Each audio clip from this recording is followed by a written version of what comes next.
नमस्कार, मैं हूं शिव पांडे और आप देख रहे हैं खंड भारत बुलेटिन। आइए चलते हैं आज की इस विशेष खबर की ओर। 2017 के पहले लोगों का मानना था जहां से सड़कों पे गड्ढे हो जाएं, दिखे और सायकाल होते ही जहां अंधेरा दिखाई देने लग जाए, समझ लो उत्तर प्रदेश आ गया। आज बहनों और भाइयों ऐसा नहीं है। आज हमारी इंटरस्टेट कनेक्टिविटी 4 लेन की कनेक्टिविटी से जुड़ी हुई है। देश के अंदर सर्वाधिक एक्सप्रेसवे, देश के कुल एक्सप्रेसवे का 55% उत्तर प्रदेश के पास। देश का सबसे बड़ा रेल नेटवर्क उत्तर प्रदेश के पास। देश की पहली रैपिड रेल उत्तर प्रदेश के पास।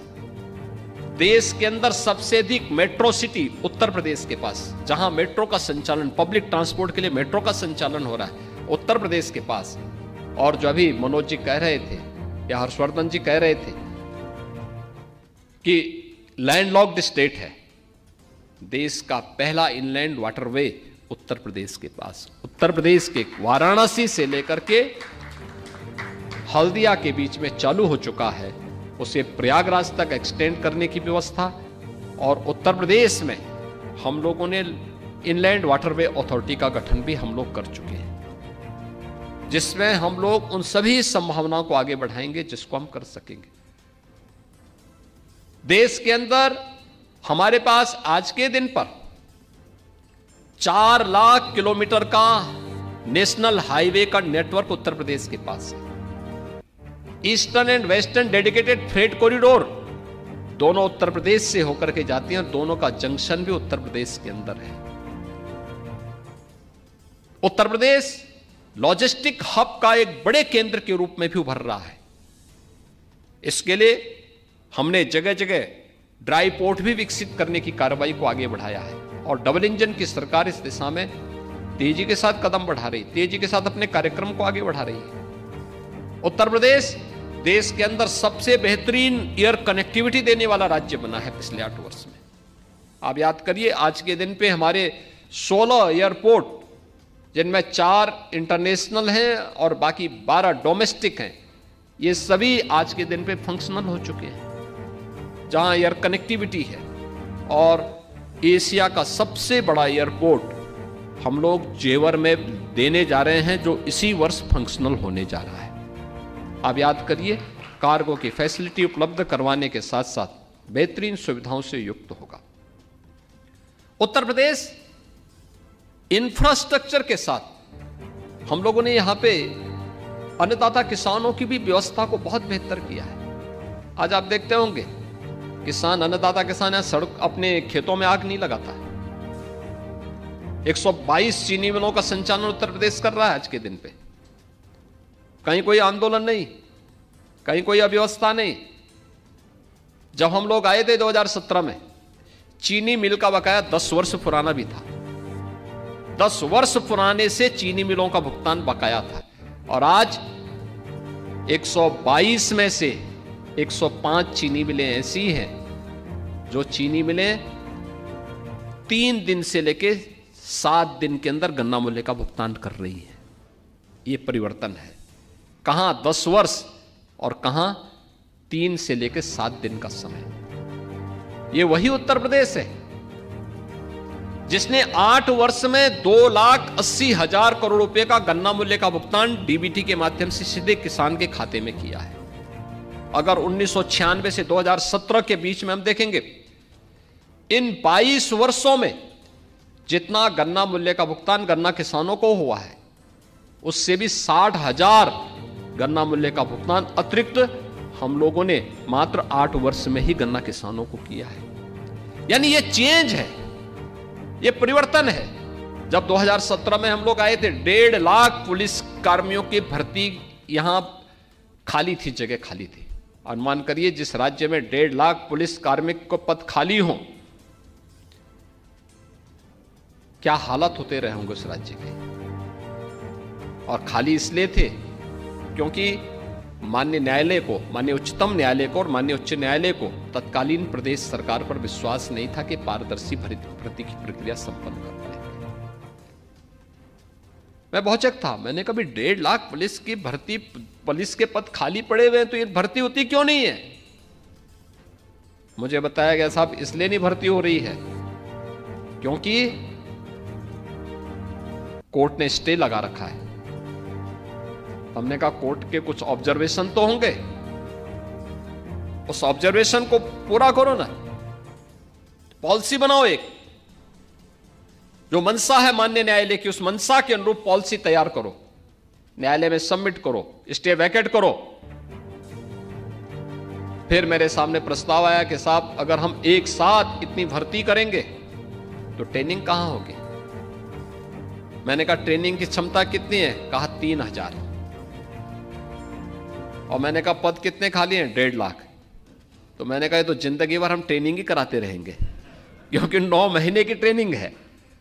तो हमने उस समय कहा, मैंने कहा भी आप पैरामिलिट्री, मिलिट्री और अन्य राज्यों से मालूम करो। कुल मिलाकर के हमें यह क्षमता बढ़ करके, यानी मिलिट्री, पैरामिलिट्री और अन्य राज्यों से भी हमने जो सहयोग लिया, कुल मिलाकर के 30,000 हुआ। हमने कहा भी पहले अपनी क्षमता को बढ़ाओ क्योंकि भर्ती की प्रक्रिया कोई आज एक दिन में तो होगी नहीं। हम आज विज्ञापन निकालेंगे, स्क्रीनिंग होगी, प्रक्रिया को बनते बनते बनते कम से कम इसमें 9 महीने का 9 से 10 महीने लगेंगे। अगर हम तेजी करेंगे तब अच्छा होगा कि हम लोग इस दौरान अपनी ट्रेनिंग की क्षमता को बढ़ाएं, अच्छे ट्रेनर तैयार करें। और आज मुझे बताते हुए प्रसन्नता है, इस समय हमने 60,000 भर्ती एक साथ की है पुलिस कार्मिकों की, 60,200। और इस 60,200 की ट्रेनिंग एक साथ हम करने जा रहे हैं। 3,000 से बढ़ा करके 60,000 पुलिस कार्मिकों की एक साथ ट्रेनिंग हो, आज ये क्षमता अकेले उत्तर प्रदेश में है। उत्तर प्रदेश आज इसको करने जा रहा है। भर्ती की प्रक्रिया किसी भी विभाग में पारदर्शी तरीके से संपन्न हुई। आप मुझे बताइए कि जो व्यक्ति पैसा दे करके भर्ती हो रहा होगा तो वहां जाकर के वो भजन थोड़े गाएगा। और यही होता था, यहां पे यही होता था, बोली लगती थी, चाचा भतीजे में प्रतिस्पर्धा होती थी, कौन कितना वसूली कर ले।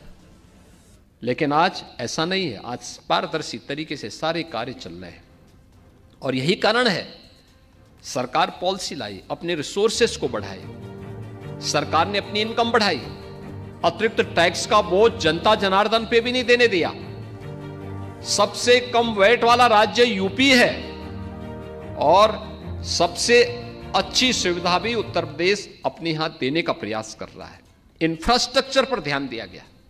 आज आप देखते होंगे उत्तर प्रदेश के अंदर कहीं जाते होंगे, कहीं गंदगी नहीं दिखती होगी, अव्यवस्था नहीं दिखती होगी,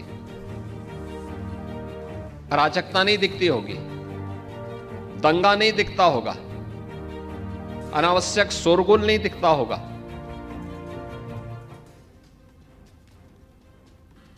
रूल ऑफ लॉ आपको उत्तर प्रदेश के अंदर अक्सरशः ये केवल भाषणों का विषय नहीं, जमीनी धरातल पर दिखता होगा। ये जमीनी धरातल की एक हकीकत है। कोई सोचता था अनावश्यक धर्मस्थलों से माइक की आवाजें बंद हो जाएं? हां, सबसे ज्यादा माइक थे यूपी में, हमने सभी उतार दिए हैं। आज यहां पे नहीं होती है। पर्व और त्योहार के अवसर पर सड़कें जाम होती थी और प्रतिस्पर्धा फिर विकास के लिए नहीं होती थी। एक पक्ष कहता था धर्मस्थल के अंदर जगह है, वो कहता नहीं मैं तो सड़क पे ही करूंगा।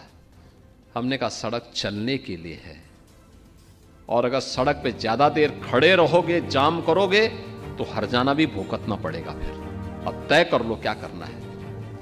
आज आप देखते होंगे सड़कों पर कोई भी ऐसा नजारा नहीं होता है, सड़कें खाली हैं। अलविदा की नमाज में भी आपने देखा होगा और ईद के अवसर पर भी देखा होगा। उधर ये लोग करते थे तो दूसरी तरफ भी लोग आते थे, कहते थे साहब अब हम तो भी हनुमान चालीसा चौराहे पे करेंगे। हम उनको समझाते थे अरे मंदिर का ये जगह है। लोग कहते थे नहीं, जब वो कर रहे हैं तो हम भी करेंगे। हमने कहा नहीं कि किसी को भी नहीं करने देंगे। आज आप देखते होंगे कॉमन मैन को समस्या नहीं, बेटी भी सुरक्षित हुई तो व्यापारी भी सुरक्षित हुआ है। यह तब जब सुरक्षा का एक बेहतर वातावरण दिया गया। लेकिन बेहतर वातावरण देने के लिए अचानक सरकार कदम नहीं बढ़ा सकती। पुलिस की पारदर्शी भर्ती की प्रक्रिया को आगे बढ़ाया गया, उनकी कैपेसिटी बिल्डिंग किया गया। तो इस विशेष खबर को लेकर आपका क्या मानना है, आप हमें जरूर बताइएगा। बने रहिए हमारे साथ खबरों को अपडेट के लिए और देखते रहिए आपका अपना चैनल अखंड भारत बुलेटिन। जय हिंद, जय भारत।